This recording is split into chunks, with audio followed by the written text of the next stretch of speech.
Isa sa mahalagang numero na nakatatak sa Biblia ay ang 666 o kung tawagin, number of the beast, kung saan sa pilitang tatatakan ang tao sa numero ng halimaw. At sa panahong iyon, hindi makakabili o makakapagbenta ng kahit na anong bagay ang sinumang walang tatak. This is me once again, Sangkay Janjan. Huwag niyong kalilimutan na isubscribe ang ating channel, i-click ang bell at i-click ang all. At sa mga nanonood po sa Facebook, huwag kalilimutan na i-follow ang ating Facebook page.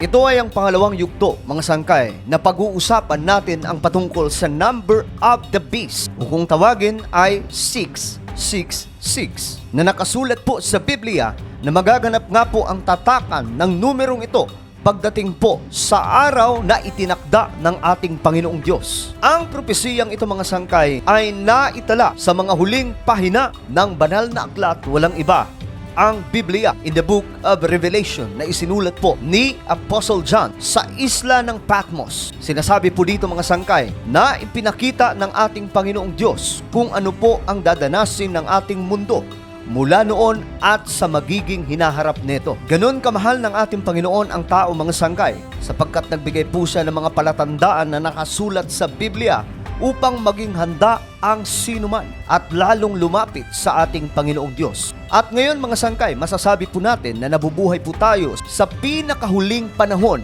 na kung saan nakikita po natin ang mga kaganapan ng mundo na sabay-sabay na natutupad ang mga propesiya na nakasulat sa Biblia. Si Apostle John ay kinasihan ng banal na espiritu ng ating Panginoon at ipinakita ng klaro ang magaganap sa ating mundo, lalong-lalo na po sa araw ng Great Tribulation o tinatawag na Wrath of God, na kung saan, mga sangkay, magaganap nga po ang matinding kapighatian ng mundo. At sa Revelation chapter 13, na itala dito, mga sangkay, ang sinasabing sa pilitang pagtatak ng tatlong numerong ito, na ayon nga po sa verse 16, sa pilitang pinatatatakan ng ikalawang halimaw ang lahat ng tao sa kanilang kanang kamay o sa noo, maging sila'y dakila o hamak, mayaman o mahirap, alipin o malaya. Sa madaling sabi, mga sangkay, wala na pong pipiliin dito. Mahirap ka man o mayaman, ikaw ay matatatakan. May mga interpretasyon, mga sangkay, na ang tinutukoy po ditong mga halimaw na magsusulputan pagdating sa araw ng tribulation ay tumutumbok daw po sa mga bansang maghahari sa panahong iyon. At pinatutunayan daw po ito, mga sangkay, ng Biblia, lalong-lalo na po sa book of Daniel. So itong halimaw, mga sangkay, na susulpot na lamang para patatakan ang lahat ng tao ng 666 ay isa di umanong bansa na magdidikta sa mga tao na gawin ito sa pagpapatuloy, mga sangkay, ng pagtaas ng teknolohiya natin. Dito po natin napapansin at maging ang mga Bible scholars na mukhang papunta po talaga tayo sa sinasabi ng Biblia na number of the beast. Ayon nga po sa isang article, the technology we are seeing today represents the beginning stages of what may eventually be used as the mark of the beast. So itong mga nakikita po natin ngayon, mga sangkay, na paglago ng teknolohiya na maging ang seguridad ng mga bansa, ginagawan na po ng pamamaraan para maging ligtas ang bawat komunidad. Na kahit sa Pilipinas ay ginagamit na rin po ito. Meron po tayong national ID para matukoy ng sigurado ang bawat Filipino citizen. At sigurado ako, mga sangkay, na hindi po tayo magtatapos lamang sa tinatawag na national ID. Papasok pa po tayo sa mas malala pa pong security system para lamang po ma-make sure ng gobyerno na safety ang bawat tao. At kung sakaling dadating na po itong Antikristo, marami po mga Bible scholars ang nagsasabi na ito din po ang gagawin ng mga halimaw na mga bansa na ang magiging command ni Antichrist, patatakan ang sinuman for security purpose. Maganda ang adhikain, subalit, mga sangkay, pag binasa mo ang kabuuhang talata ng Biblia na tumutukoy po sa number of the beast, ito po ay magre-resulta ng pagkahamak sa kaluluwa ng sinuman. Pero, mga sangkay, huwag po tayo mag-alala, dahil kung magkakatotoo ang tinatawag na pre-tribulation, ibig sabihin magkakaroon po muna ng rapture bago po maganap ito, Ibig sabihin, hindi na po makakaranas ang maraming Kristiyano sa ganitong klaseng kapighatian. Subalit mga sangkay, marami pong teorya dyan.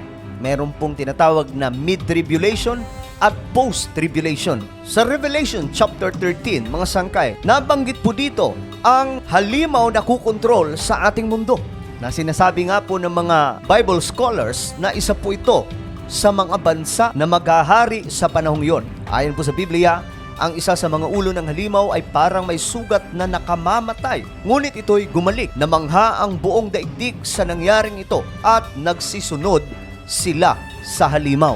Sinamba ng lahat ng tao ang dragon sapagkat ibinigay nito ang kanyang kapangyarihan sa halimaw. Sinamba rin nila ang halimaw at sinabi nila, sino ang katulad ng halimaw? Sino ang makakalaban sa kanya? Ito po ang kukontrol sa mundo sa araw na yun, mga sangkay. Kung kaya't makukumbinsi po nila ang buong daigdig at lahat ng tao patungkol po sa pagpapatatak ng number of the beast. Subalit mga sangkay, kahit ano pang gawin ng kaaway o kahit ano pa ang gawin ng mga agent ni Satanas sa panahong yan, mayroon pa rin po silang hindi magandang kahahantungan.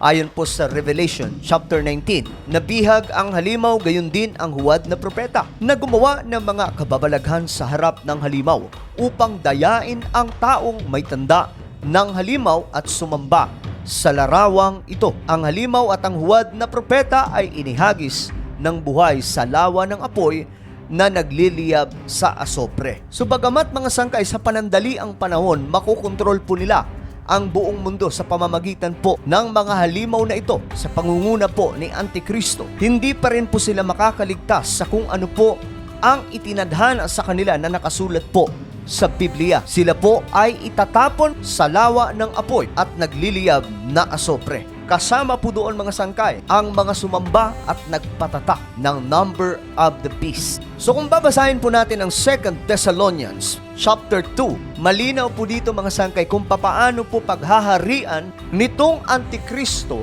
ang ating mundo. Na maraming mga leader ng mga bansa ang mismong susunod sa kanya. Ganun po ang impluensya ni Antichrist na ang sistemang gugustuhin niya ay aaprubahan ng mga leader ng mga bansa. Ayon po sa Biblia, huwag kayong magpapadaya kaninuman sa anumang paraan. Hindi darating ang araw ng Panginoon hanggat hindi pa nagaganap ang huling paghihimagsik laban sa Diyos at ang paglitaw ng suwail na itinakda sa kapahamakan. Itataas niya ang kanyang sarili at kakalabanin ang lahat ng kinikilalang Diyos at sinasamba ng mga tao.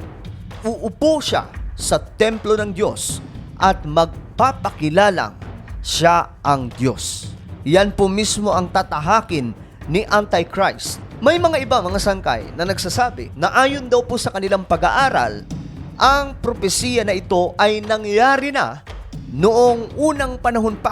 Subalit mga sangkay, kahit magsaliksik po tayo sa kasaysayan ng mundo, wala pa pong taong lumitaw o isang nilalang sa ating mundo na kinilala na pinakamakapangyarihan. Wala pang sino mang tao mga sangkay ang nakapagkontrol sa mga bansa sa pamamagitan po ng kanyang impluensya. Dahil itong Antichrist, mga sangkay, uupo mismo siya sa templo ng Diyos at siya mismo ay magpapakilalang Diyos. Wala pa pong nangyaring ganon, mga sangkay. Subalit sa araw na ito, magiging matunog ang pangalan ni Antichrist na mismo maging ang politika ay magagamit niya para kontrolin ang lahat ng mga bansa. Ano nga ba ang kahihinatnan, mga sangkay, ng mga matatakan ng number of the beast? Ayon po sa Biblia, Revelation chapter 14, at pagkatapos sumunod sa kanila ang ikatlong anghel na nagsasabi ng malakas, sino mang sumasamba sa halimaw at sa larawan nito at tumanggap ng tanda sa kanyang noo at sa kanyang mga kamay ay iinom din sa alak ng puot ng Diyos na ibubuhos na walang halo sa kopa ng kanyang galit. Ang taong numerong iyon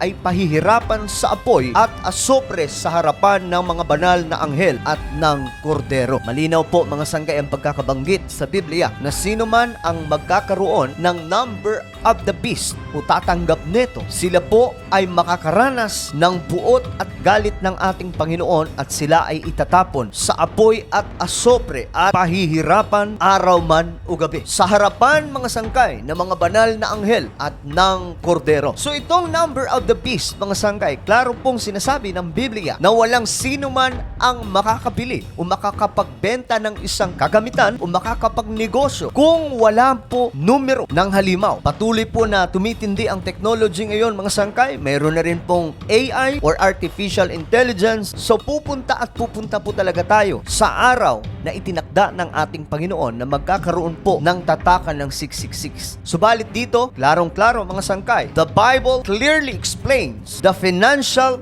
persecutions na paparating kung ikaw ay walang number of the beast. Hindi ka po pwedeng mag-angkin ng anumang kayamanan, hindi mo pwedeng maibenta ang anumang kagamitan na sinasabi mong ikaw ang nagmamay-ari. Hindi ka pwedeng makabili ng anumang pagkain o anumang mga bagay, maliban na lamang kung ikaw ay mayroon na pong mark of the beast. Subalit, ito po ang magpapahamak sa mga kaluluwa ng taong matatatakat ng numero na ito.